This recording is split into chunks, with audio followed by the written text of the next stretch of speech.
নবীজির সুন্নাত অনুযায়ী জীবনটা চালাইবা।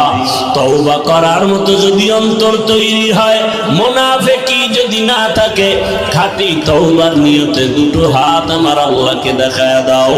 আয় আল্লাহ, হাতগুলো কবুল করে নেন, তওবা কবুল করে নেন, তওবার উপরে মজবুত হইয়া চলার তৌফিক দান করেন। আমিন। আলহামদুলিল্লাহি রাব্বিল আলামিন, ওয়াসসালাতু ওয়াসসালামু আলা সাইয়্যিদিল আমবিয়াই ওয়াল মুরসালিন ওয়া আলা আলিহি ওয়া আসহাবিহি আজমাইন। ইয়া আরহামার রাহিমিন, ইয়া আরহামার রাহিমিন, ইয়া আরহামার রাহিমিন। রব্বিরহামহুমা কামা রব্বায়ানি সগীরা। اللهم إنك عفو كريم تحب العفو فاعف عنا. اللهم إنا نسألك رضاك والجنة ونعوذ بك من سخطك والنار. اللهم إنا نعوذ بك من البرص والجنون والجذام وسيء الأسقام.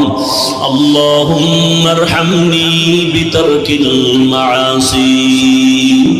ربنا لا تزغ قلوبنا بعد إذ هديتنا وهب لنا من لدنك رحمة إنك أنت الوهاب.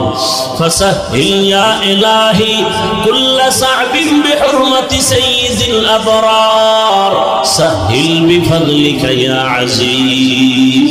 ودير مالك গুনার বোঝানি আপনার দরওয়াজায় হাজির। ওলামায়ে কেরাম, মুরব্বী, হাজী সাহেব, ব্যবসায়ী, চাকরিজীবী, যুবক, ছাত্ররা, পর্দার আড়ালের মা বোনেরা, ও দয়াল আল্লাহ, মেহেরবানি করে আমাদের জীবনের সব গুনাহ মাফ করে দেন, তওবা কবুল করে নেন। আয় আল্লাহ, গুনাহের প্রতি ঘৃণা জমায়া দেন আল্লাহ। আয় আল্লাহ, মা বোনদের পর্দাওয়ালা আবেদা বানায় দেন, সন্তানগুলো নেককার বানায় দেন, লেখাপড়া পরীক্ষায় কামিয়াবি দান করেন। আমার কলিজার যুবকদের দিনের খাদেম বানায় দেন, মোবাইলের গুনাহ থেকে হেফাজত করেন। আয় আল্লাহ, সারা দুনিয়াবাসীকে মাফ করে দেন, প্রবাসীদেরকে হেফাজত করেন, বাংলাদেশ ইসলামের জন্য কবুল করে নেন। ওলামা মাশায়েখ এক বানায় দেন, বাতিলের মোকাবেলায় বিজয় দান করেন, বাতিলকে বাতিলের দ্বারা দমন করে দেন।